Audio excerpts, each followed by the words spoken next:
sought information for a living.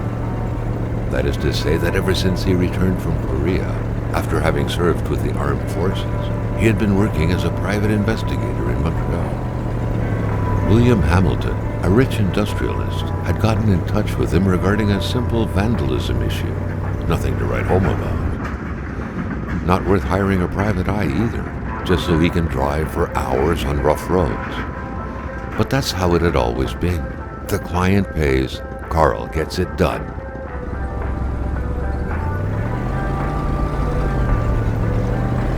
They had set up to meet at the general store, his client's business. Well, actually, the entire village had William Hamilton's name written all over it.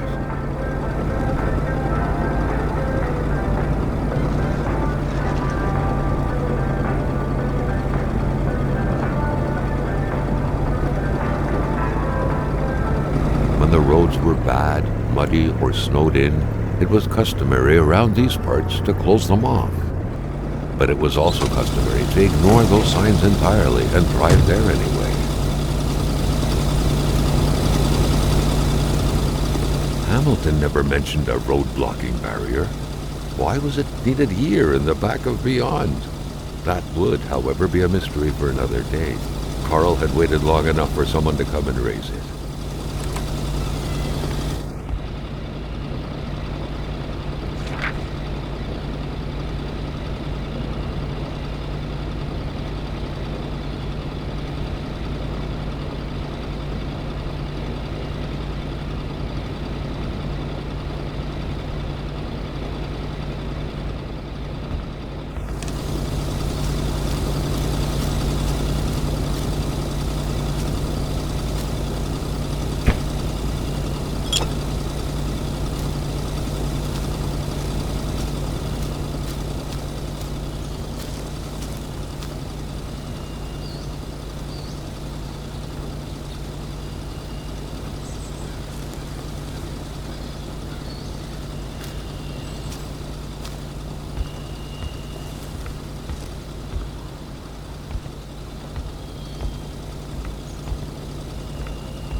The cutters made quick work of the chain. What better way to investigate vandals than to get into their shoes, Carl, the professional vandal, thought, reveling in the irony of the situation. Hamilton is waiting for Carl in the general store. It was time for him to get down to business.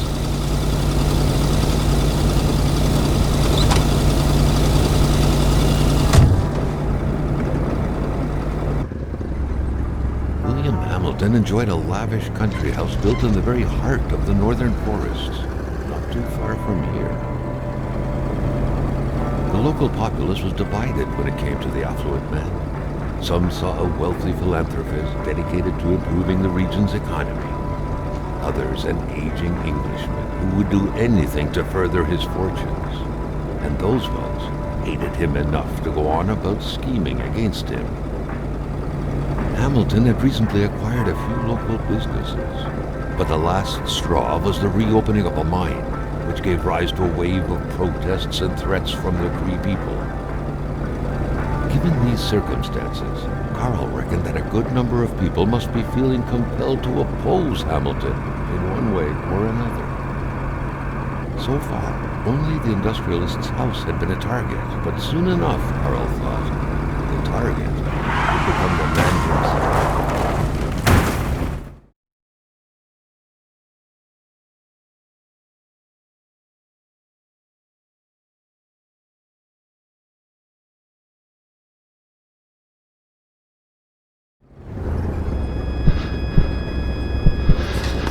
Carl needed to get out of there.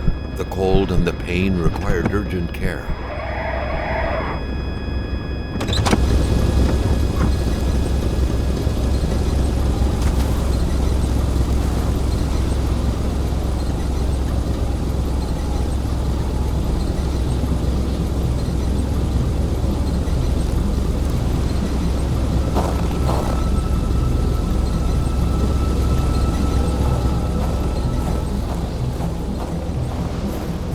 The driver had taken off.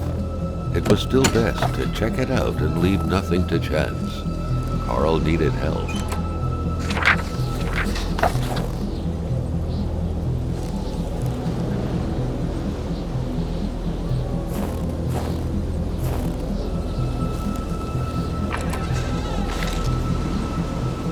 Carl wondered how long he would have to endure this skin-stinging cold.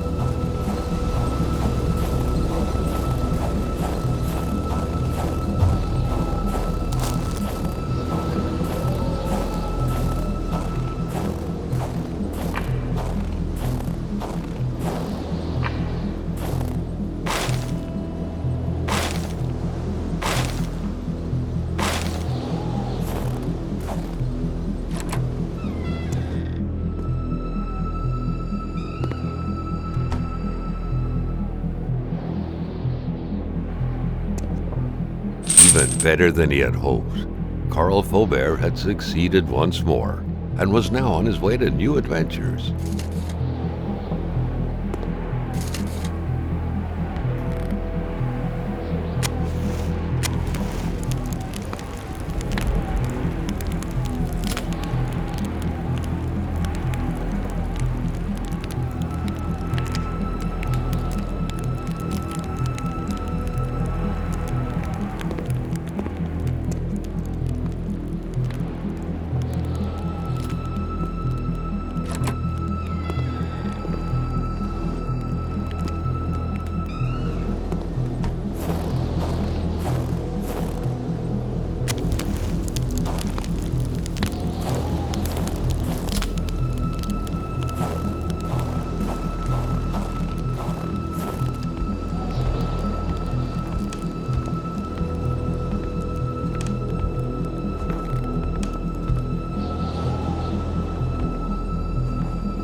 Spread out on a few acres of untouched forest, bellowing caribou, everlasting snow, and undefiled lakes, the Manistan region was no tourist hub. It was said to have been populated for millennia by Cree people, and ever since the industrial era, by the metal mining industry.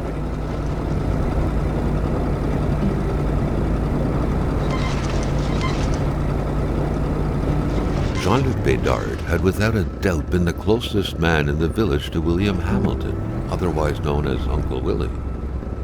The truck was running on fumes. Good thing that the general store was close by.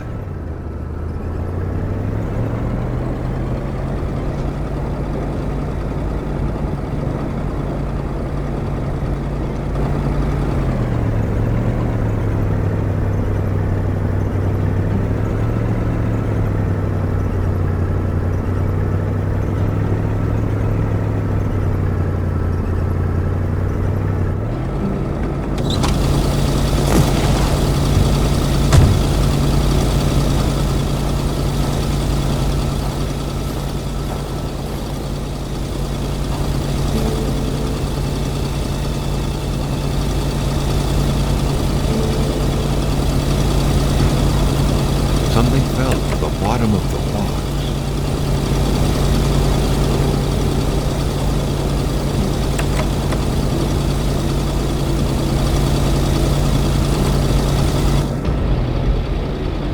Carl had no trouble recognizing his employer. He had been killed. There was no need to be a detective to figure that out. But only a detective could have noticed that the killer had to have been very close, that the fatal blow had been given before the victim even realized.